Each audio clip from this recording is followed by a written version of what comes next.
Ang Hyla ay nag-umpisa sa Germany since 1990 at dito sa Pilipinas nag-umpisa siya ng 2008. Ang advokasya ng Hyla International ay mag-provide ng solusyon sa lumalalang problema natin sa indoor pollution.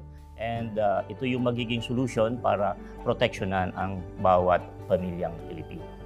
Si Hyla, nagkaroon siya ng secret ng machine, no? It is patented. So, ang tawag po doon ay yung separator technology, na kung saan yun po ang naghihiwalay sa malinis na hangin at sa maduming hangin.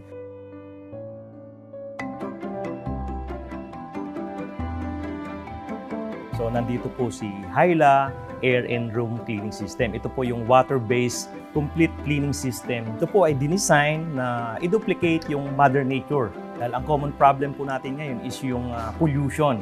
And yung pollution po yun ay nadala na natin sa loob ng ating bahay. So ngayon, ang gagawin lang po si Hyla, lalagyan po siya ng water. So ito po yung water natin. Papaandarin lang po natin yung machine. Ayan po. Tingnan po natin. So yung mga dumi po, papasok po siya dyan. Ayan. So mapapansin nyo po, may hangin na lumalabas. So parang bagong paligo, parang bagong ulan. Yes, yes. So ang principle po ngayon ni Hyla is wet dust cannot fly kasi matatrap po siya dyan. Yes. After po na mahugasan yung hangin ninyo for 30 minutes yung bawat room, lalagyan po natin ito ngayon ng Hyla Air Disinfectant. So 3 drops po. 1, 2, 3. Papandarin po ninyo ito ng kalahating oras din po.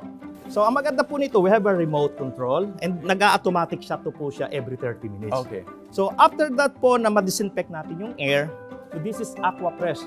Antibacterial, antiseptic, organic po siya. Ilalagay din po ito sa water, 1, 2, 3. So ito po, meron na siyang scent. Papandarin nyo lang siya ng 5 minutes. Every day din po para hindi na po tayo mahawak agad.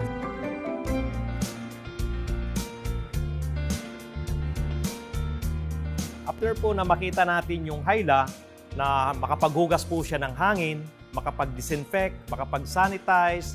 So si Hyla naman po ay pwede nating i-convert as hydro cleaner. So ang gagawin lang po natin, po-provide lang po natin itong hose ni Hyla. This is steel belted, nylon braided hose. Kakabit lang po natin siya dito at pwede na ho nating gamitin. I-clean lang po natin yung pinakang surface, back to back.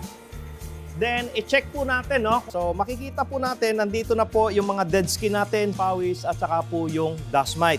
So, imagine nyo po, kung yan po ay malalanghap natin, so ito po ang magkukos ng mga allergy, breathing problems, nighttime cough. So, lahat po ng dust, alikabok, dumi, germs, bacteria, matatrap na po sa water. So, wet dust cannot fly. So, makakatipid po tayo at makakalinis.